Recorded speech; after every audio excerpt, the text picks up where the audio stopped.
I'm an addict. And I'd like to wish everybody a Happy New Year. I am totally blank. I don't know what I'm going to say. But I guess I'll start saying that it is an honor to be here tonight to share for you. And it truly is a gift to be clean today. I've been afforded this opportunity also to spend the weekend with my sponsor, who is from the West Coast. And me being from the East Coast, it makes it difficult. But God working on our lives, once again, the convention committee saw fit that she would be here and I was to be here. And we were able to spend this weekend together, which is extremely important to me. As you hear throughout my story, you'll understand what I'm saying. I'm originally from New York. Thank you. I got clean in New Jersey because I couldn't get clean in New York. I tried. I did one of those moves, many of those moves. I would have done anything to not be me, to move somewhere, marry someone, change my hair, you know, always changing jobs, changing friends. I could never get the niche, okay? I never liked my family. I never liked where I lived. I never liked my room. I never liked my boyfriend. I never liked the job. I never thought I was tall enough. I never thought I was short enough. I never thought I was pretty enough. I was never smart enough. And I started using at a young age. I was raised in your average middle-class dysfunctional family.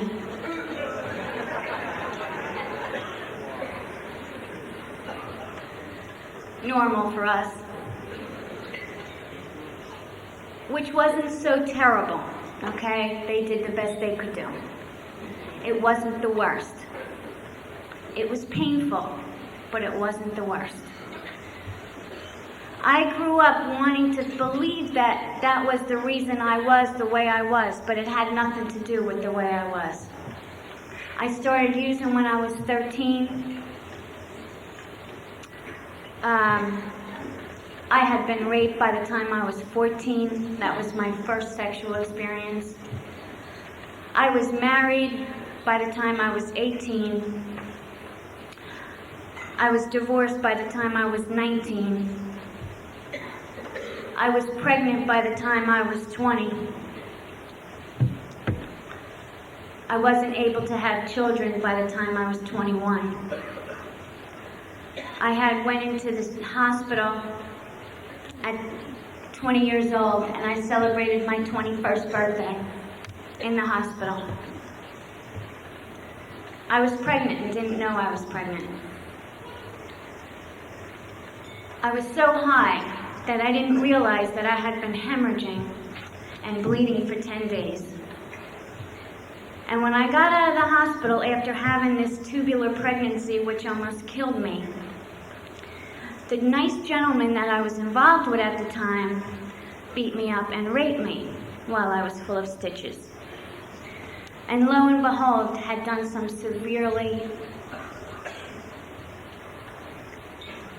intense internal damage.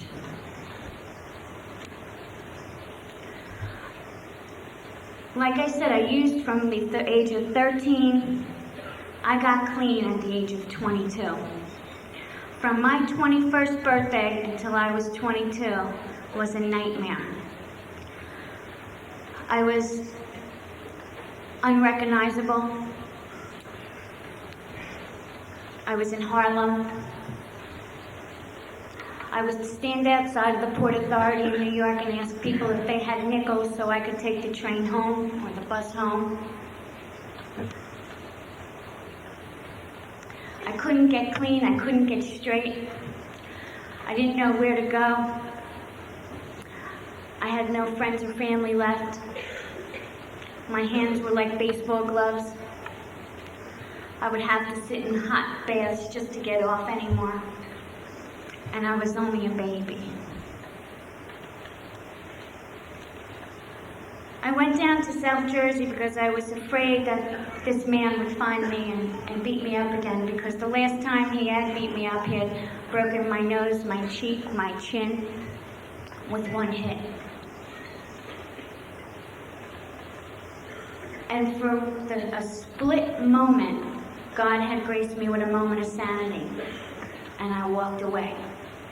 And I went to South Jersey, and after 4 months of being there, I walked into my first meeting. There was this woman speaking, and she was celebrating 10 years.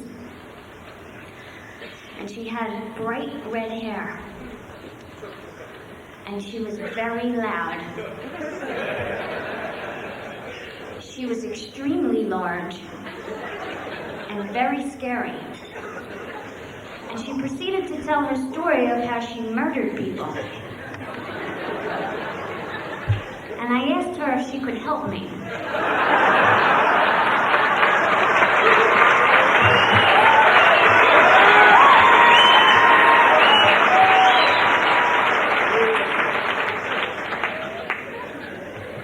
And I was crying so hard. And she said to me, she said, "Be at my house tomorrow, and I'm going to take you to a meeting." And she took me to my first Narcotics Anonymous meeting. And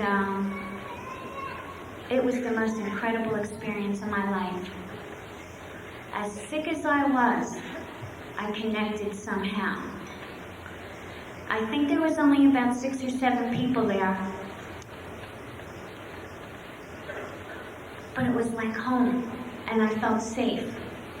And I said to this woman, and I said to this one gentleman, I said, "Do you think that maybe I should go into a treatment center or a detox, or maybe get some medicine so that they can bring me down easy, because I'm very sick?" And they said, "We can do it our way. Sit down and shut up."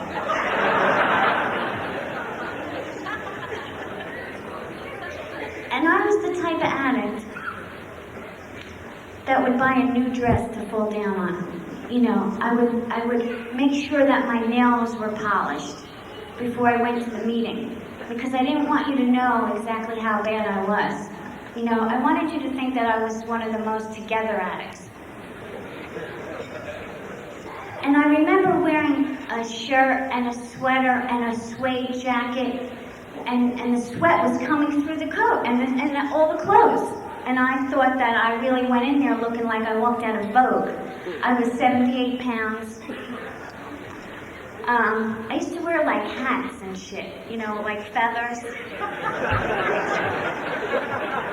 And big spike heels with low cut, no back shirts to meetings. You know, we would be like in a marina with no heat.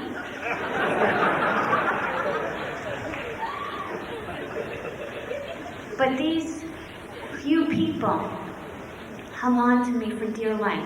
Whatever they saw in me, they saw something in me that I wasn't able to see. And I had met someone very early on, and when I had 30 days clean, he used and died. And I thought to myself, why did I have so many chances and he never had any chances? And that was my first touch of having anger with this disease and feeling very bitter towards it. Because I can kill myself, and I can hate myself, but don't you die. You know?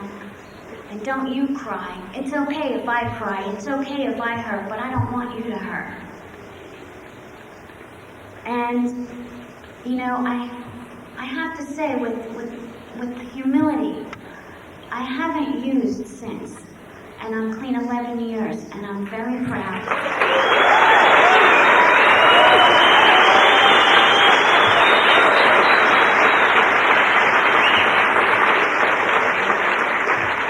I love Narcotics Anonymous with a passion. There is nothing that I wouldn't do for these rooms, these meetings, and these people. And the people that know me know that I'm walking my talk. I remember when I was 2 years clean, I was suicidal. You know, I was clean, but I really didn't love my life. I was scared of everything. I had no steps. I had you know what I had? Boyfriends, jobs, fixes. I was always fixing, okay? Now I was clean a little while. I wanted the new car. I wanted the clothes. I wanted the apartment, boyfriends. I wanted all the fixes. And I was getting all these fixes, and I wanted to die inside. I was so unhappy. And I used to look at other people and say, why are they happy and why aren't I happy? Why are they smiling? Why can't I smile? And I would see people holding hands or sitting with their arms around each other and think to myself, I wonder what that feels like to really love somebody or really be happy. I wonder if that will ever happen for me. I was never grateful my whole life. Never. Whatever it was that you did for me or gave me, it was never enough. I never had enough of anything. You could buy me a brand new car, it would be the wrong color. I found something with everything. I was miserable. I was an ingrate. I was a selfish, self-centered pig. And that's mild.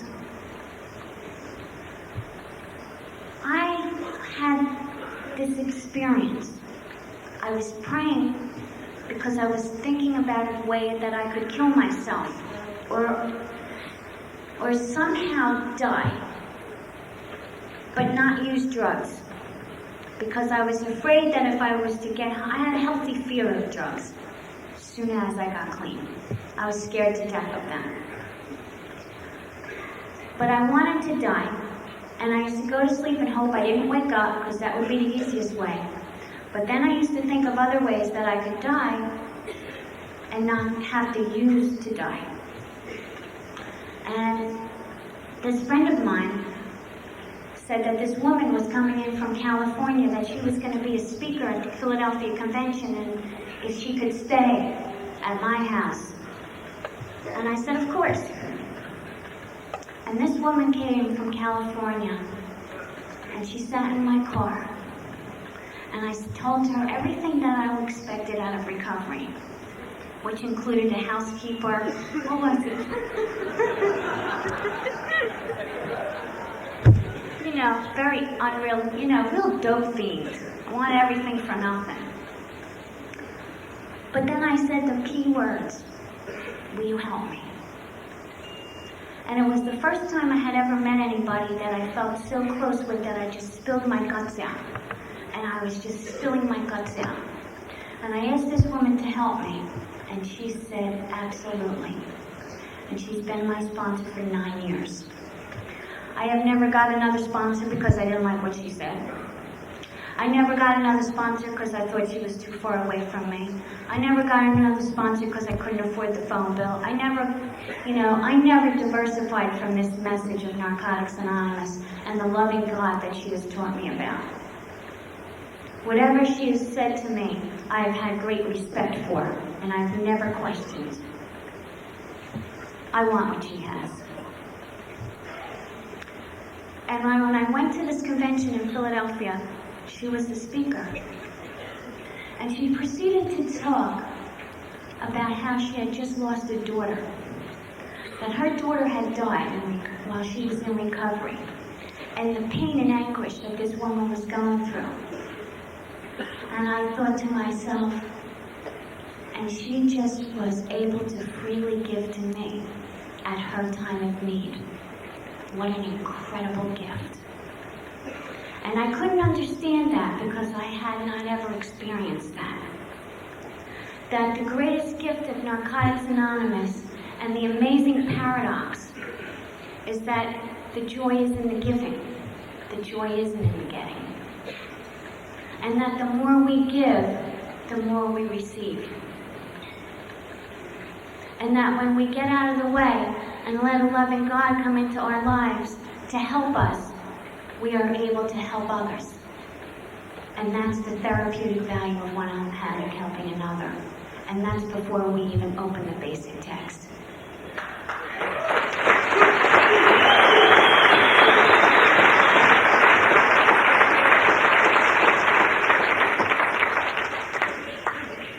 I have women in my life that I can't even begin to tell you about.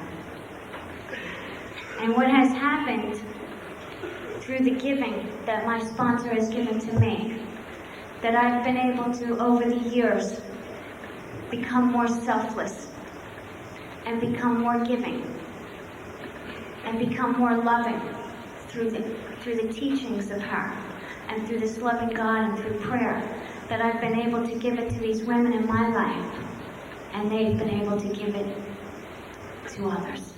And they've been able to give it back to me. And that blows my mind. Because when I feel like I have nothing to offer, they tell me what I've told them. And I look at them in amazement and go, you're right. But I can't apply it to myself. It needs to come from someone other than me at a given time. I am powerless over this disease of addiction. And the only way that I can get better and to practice this first step is to surrender to this way of life, the Narcotics Anonymous way of life. And I cannot answer my own questions. And when I start answering my own questions, I'm in trouble. I'm in trouble. I have learned that after I've surrendered to this way of life that they talk about in the first step and admit my powerlessness, that a power greater than myself can restore me to sanity. And it's you people that are the power greater than myself. It's the telephone. It's another addict. It's a hug. It's eye contact. Sometimes that's the power greater than myself that can take me out of me and make everything okay. I was able to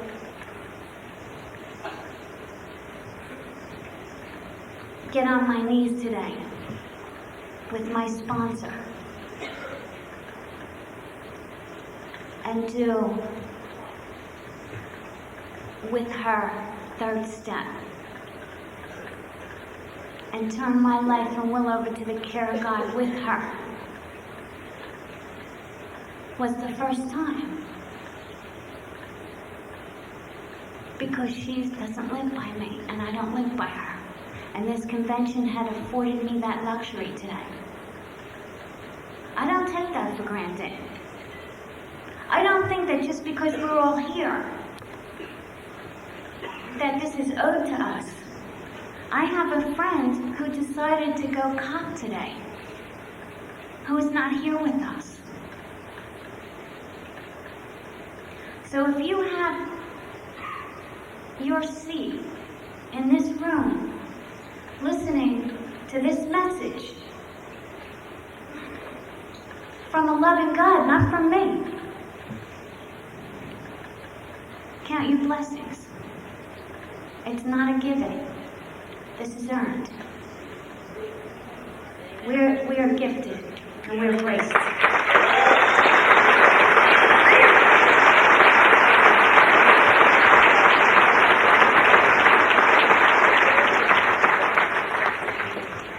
I've done, my inventory, my fifth step. I've done tremendous amount of six-step work. I think that no one has defects like I have defects. And everybody writes a six-step, but I had to write 10. Karen? 100 million defects I have. And I'm not proud of them. But I have a disease that wants to kill me any way it can. And I have these defects and shortcomings that creep in when I least expect it. And what happens with me is that when something happens in my life to generate fears or to generate inadequacies, as an addict that I am, I want to fix. And my defects come out hiddenly, secretly, in ways that will allow me to think that they will make me feel better by fixing some way, somehow. And ultimately the result is always very painful and leaves a path of destruction. I don't want to destroy today. I love my life today. I don't want to hurt the people in my life today. I did that for years. I'm tired of it. I don't want to look in my mother's eyes and see pain. I don't want to watch my husband pack his bags and walk out. I don't want to look over my shoulder. I don't want to look at my father and feel hate, but want to feel love. Or act like love and feel hate. Chase after someone and something that I don't even like. That's what the defects do to me. And what happens is that 8-step list keeps getting bigger, man, in recovery. It's not an 8-step list of people who I harm when I'm using. I can harm people any day of the week as I'm clean, as I stand here today. But thank God I'm able to admit my wrong. Sometimes it takes me a little while to even say I'm sorry. I'd rather be right than be president of the United States. Sometimes I just want to be great, you know. And then when I'm right, I want to shove it down your throat. I'm right, you see, I'm right. I don't love that quality, but I have that quality. And what has happened through sponsorship and sponsoring and a network of people, that I'm able to get better and we gently help each other. No one has ever said to me, oh, you did that and that, I'm done with you. People have looked at me and watched me go on a couple of my defect runs and love me just the way I am and hug me and nurture me back to health. And because after I go on one of them runs, I'm beat up. I'm in pain. Big time pain. I truly believe I know no other way. I'm going to say, I know no other way than a conscious contact with the loving God. Improving, not getting, not completing, not receiving, but just improving constantly through prayer. My sponsor always teaches me, get on your knees, get on your knees, get on your knees. I at one time used to question, get on my knees. Well, what if I lay in bed? Or what if I sit in the bed? What if I pray in the car? What if I don't pray? Okay, God, if you're really there, make my stomach ache go away. I used to pray crazy things because I didn't know. I wanted to test the waters. I want something concrete right in front of me for me to believe. But I had to go on the blind faith and the loving God and the faith that you had, and then I could get. I didn't just get. I went on the faith you had. Because you believed, I'm going to believe. It didn't come natural for me. Something that did come very natural for me was helping others. Because I found, by being around here long enough, I found out that I really loved you guys.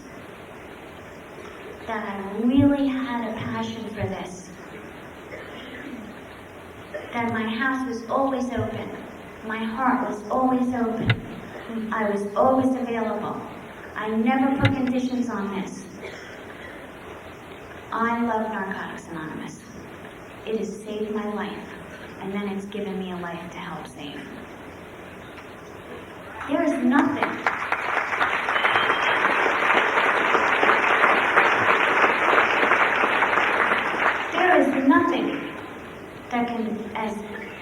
that can take the place of that feeling.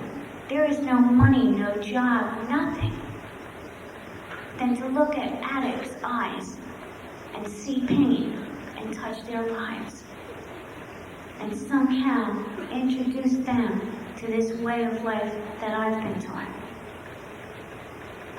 I trust and believe in this process. I know it to work. I don't talk of my opinions.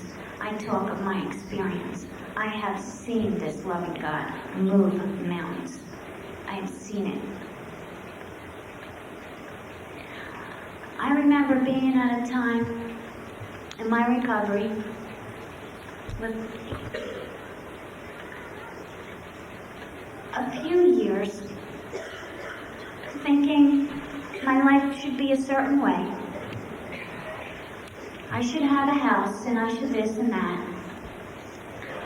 And as I went through the years of recovery, building the right house, getting the right car, getting married, having the wedding gown, doing the whole thing, the veil, get the pictures, having all of that, getting everything in order in its place.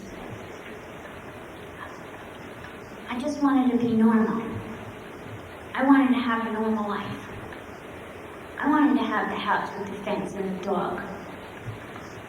I wanted to have a station wagon with kids.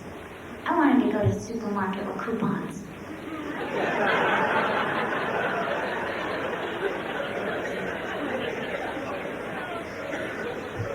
And because those puzzles the pieces weren't falling in that puzzle that I had in my mind of, that self-deception that we have, I would have temper tantrums. I wasn't going my way. My sponsor would say, your problem is you want to be normal. I never understood that. Until all of a sudden, my life started falling apart. My house. I was losing my house. My husband financially went kaput. My brother was diagnosed with cancer at 35 years old. I found out I wasn't able to have children. My dog died. I had to move. I couldn't hold myself together anymore. My life was falling apart. I was a fake, I thought to myself. I'm a phony. I'm acting like I'm all this together person, and I'm not. I'm a mess. I can't even hold a house together. I can't even have a family. I can't have children. I'm an inadequate woman. My brother's dying. I didn't have the strength to go to the hospital some days. And I was calling my sponsor, screaming. She would know it was me because I'd be screaming, crying, screaming, couldn't even talk. And she said to me, Joni, you could lose everything in recovery. You could lose your house. You could lose your job. You could lose your loved ones. You could lose children. You could lose an arm. You could lose your health. But there's one thing you can never lose, and no one can ever take from you. And that's the faith that you have in a loving God.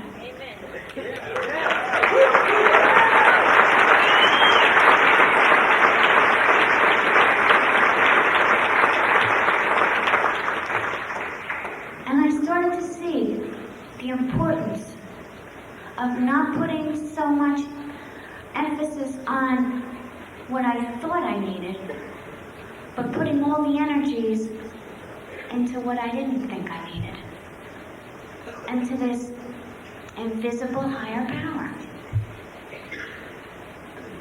this invisible force that cares for us and takes care of us. I've never gone hungry. When I finally surrendered that my life was falling apart, it started to come together. When I started trusting and believing once again and working on this faith and building on these principles, the principles of love and faith and compassion and friendships, and started building on the things that I couldn't see instead of always building on the things I could see, my life started to bloom like a flower. And I realized that what I thought was important wasn't. And what I thought wasn't important was. And I don't ever say that I did this wrong or I didn't do. That was my process. That was my experience. We all have our own. I believe in that process. I think it needs to take the course. That's why I don't go to counseling. That's why I don't go to other places. I go through this process. I don't force my process.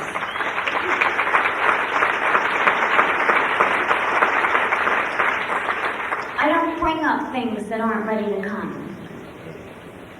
I trust and believe in this. And what has happened is that I reached out to a lot of people, and my brother is in remission. A lot of people prayed.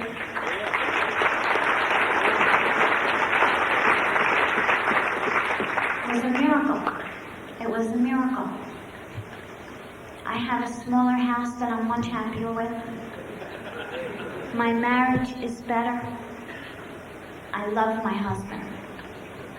I love my friends. I love my family. I adore my sponsor. I am crazy about my sponsorship family. I just adore them.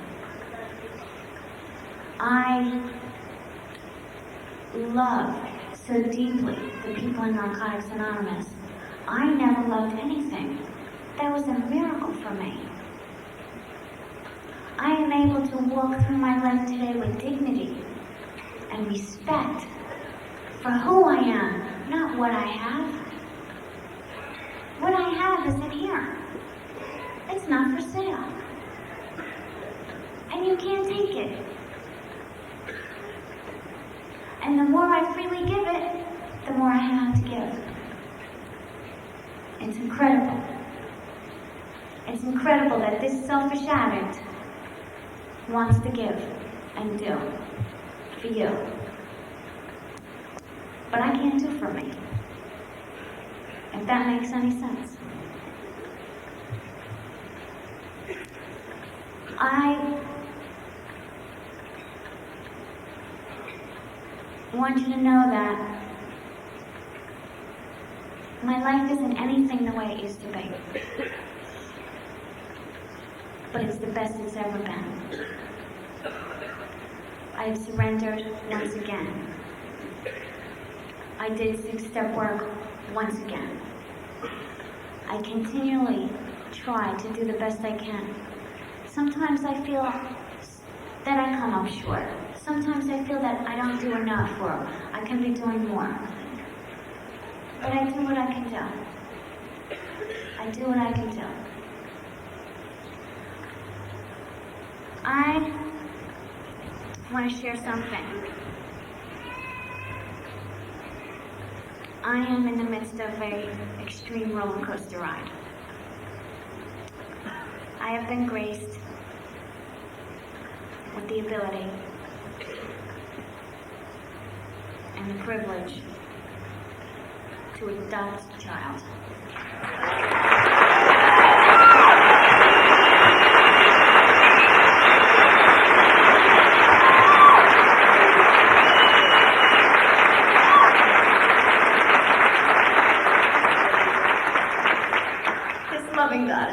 much for me.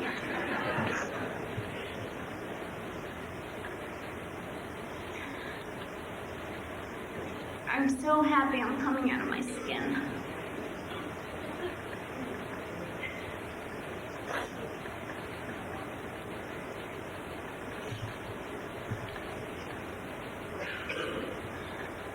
I'm an addict that believes in miracles. I have evidence. And I'm sharing this with you because I don't know what the future's going to hold. I don't have a crystal ball. But I'm sharing this because I want you to know that whatever it is that you go through in your life, no matter how painful it may be, you can get to the other side. There's another side. And that when you feel all hope is gone and there's nothing left for you, you're mistaken. There is. And if you think your chances missed you, and that there's not going to be a chance for you, you're mistaken. My husband and I have tried to have children for 7 years. I have been through everything. I have been through surgeries, medication.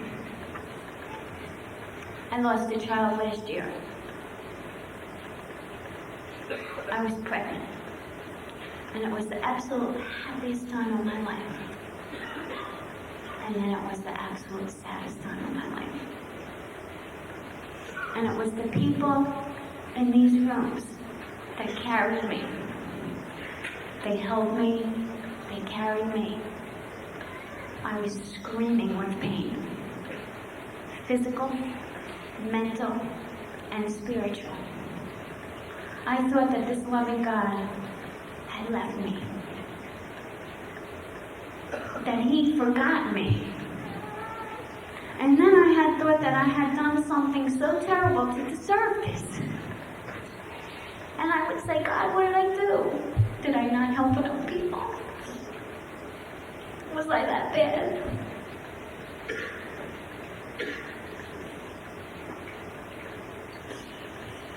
And that loving God, He put His hands on me. And He said, Joni, your answer isn't no.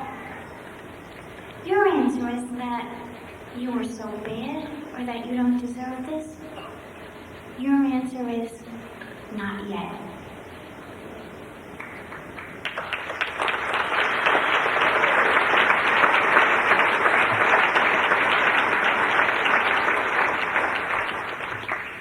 And I walked through that pain and I got to the other side. And I didn't look back, I moved forward. And when this opportunity had been presented to me, I didn't say, no, I'm too scared. No, it might not work. I said, come on, God, let's give it another shot. Because I know if I could get through that, I could get through this. And if this isn't meant to be, I gave it my best. And that's why I'm sharing that with you. Is that don't ever stop. Don't ever not go through that wall. Don't ever turn your back on your miracle. If you never take the chance, you will never experience the joy. If you never experience pain, you'll never experience the joy. If you never feel hurt,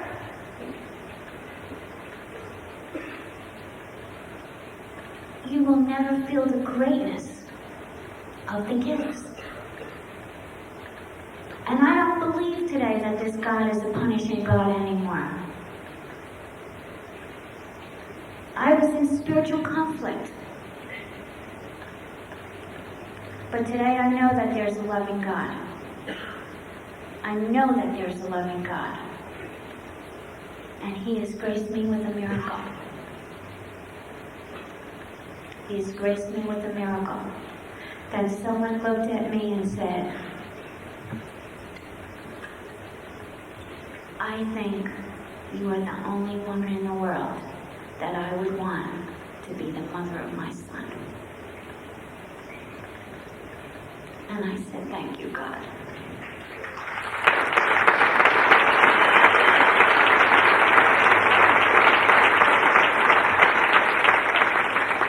And I'll tell you, with 11 years clean, I called my sponsor first. And you know what she did? She called her sponsor. And that's the way this miracle here works. And I want to thank the people on the round table for praying for me. If you're here, if you hear this tape, if you're in the other room. I want to thank all my friends for keeping me in their prayers and going on this roller coaster ride with me. I want to thank the committee for asking me to share and allowing me this privilege to share this joyous occasion of my life. I also want to thank the committee for allowing me the privilege to be able to share this weekend with my sponsor. Because God knew I needed that. And I want to thank God for giving me you. Because I don't know where I'd be without you. And I hope to God that I've helped someone here today. And if I did, I'll be able to sleep tonight. Because that's all I wanted to do. I didn't care what I wore. I didn't care what I said. I was very calm until 3 minutes before I got up here. And I asked God before I came up here just to allow me to help one addict. And I just want to close with this. Whenever you think that things aren't going your way and that you need a miracle in your life, I want you to think of me and smile. Thanks for letting me share.